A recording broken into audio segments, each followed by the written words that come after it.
धन्यवाद speaker sir. जिस तरह से मंत्री महोदय ने विस्तृत जवाब दिया स्पीकर सर, आप भी थोड़ा समय का ध्यान रखना, मैं भी विस्तृत सुझाव देने का हर संभव प्रयास करूंगा। तो स्पीकर सर सुझाव तो विस्तृत नहीं, हमारे लिए टाइम बाउंड ना करो स्पीकर सर। जब बात शिक्षा की है तो फिर थोड़ा आप भी संयम रखो जी, घंटी थोड़ी एक साइड में छोड़ दो, सुझाव भी फिर ढंग से देने दो। अपनी बात कितने मिनट में जी?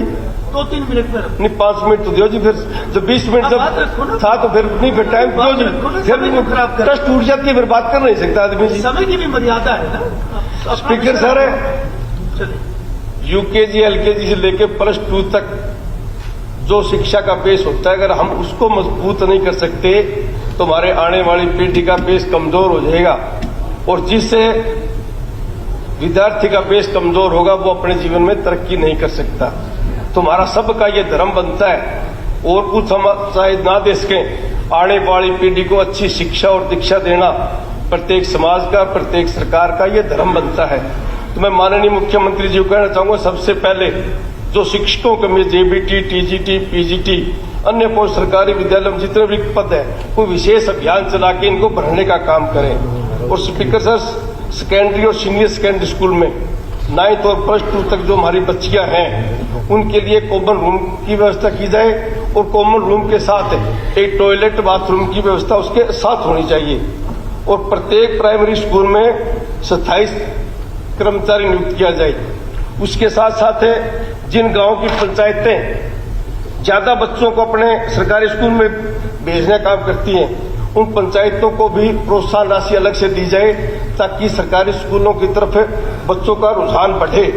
और इसी तरह से अनुसूचित जाति और जनजातियों के लिए भी पूरी तरह विभाग के अंदर ये जो खाली पड़ी है इनको करना चाहिए।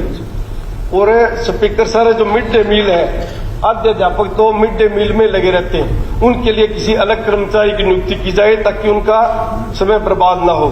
प्रत्येक विद्यालय में खेल सामग्री उपलब्ध होनी चाहिए, और प्रत्येक विद्यालय में स्मार्ट बोर्ड होना चाहिए। आज मिडिल और प्राइमरी 23% स्कूल ऐसे हरियाणा में जिनकी स्पीकर सर बाउंड्री वाल नहीं है, पहाड़िया की बाउंड्री वाल है। और मैं तो जब मंत्री महोदय जवाब दे रहे थे, मैं सोचा अधिकारियों किसी दूसरे प्रदेश का उत्तर नहीं दे दिया जी। ये आपका विषय था, विषय का जवाब मंत्री ने दे दिया। उसमें कोई प्रश्न है तो प्रश्न, जर्जर व्यवस्था को कोई चीज रिपीट मत करो। जर्जर व्यवस्था था, उसको दुरुस्त कैसे हो, ये बारह करने का प्रयास था जी। इसी तरह से पीने के पानी के प्रत्येक स्कूल में साफ सुथरा वाटर बक्स का वाटर कूलर होना चाहिए। आगे गर्मी का सीजन है, प्रत्येक बच्चे को अच्छा लगना चाहिए। प्रत्येक विद्यालय में प्रत्येक विभाग का, प्रत्येक विषय का एक अलग से टीचर होने चाहिए। और शिक्षा विभाग में हजारों की संख्या में एसीपी मामले लटके पड़े हैं। अध्यापक मानसिक और आर्थिक तौर पर बड़े परेशान हैं, उनका भी तुरंत कार्रवाई करा। अध्यापक मानसिक तौर पर ठीक नहीं होगा तो पढ़ाई ठीक नहीं करा सकता जी। और प्राइमरी स्कूल में जहाँ पे छात्रों की संख्या कम है, सरकार आनंद फानंद में स्कूलों को बंद कर देती है। उनको बंद करने के बजाय जो बुनियादी समस्याएं हैं उनको समझना चाहिए, उनको दूर करना चाहिए और उनके ऊपर करना चाहिए। इसी तरह से स्पीकर सर, जो 8वीं बोर्ड तोड़ रही है सरकार, पता नहीं किस मंशा तोड़ रही है। हम पढ़ते थे 5वीं बोर्ड होता था, 8वीं होता था, मैट्रिक का होता था। अब सरकार ने कर रखा अभी 8वीं तक किसी को फेल नहीं करना, और 8वां बोर्ड नहीं है। आप 5वीं का बोर्ड नहीं कर सकते तो 8वां बोर्ड जरूर करो।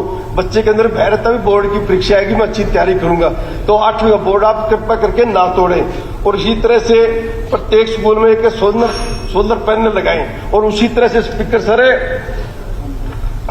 अपग्रेड हुए सेकेंडरी और सीनियर सेकेंडरी स्कूलों में आज भी ड्यूल डेस्क नहीं है, केवल स्कूलों से डिमांड मांग दी गई है, और वो कई स्कूल बिना ड्यूल डेस्क के चल रहे हैं। ये उदाहरण है DG SSS उकराना का।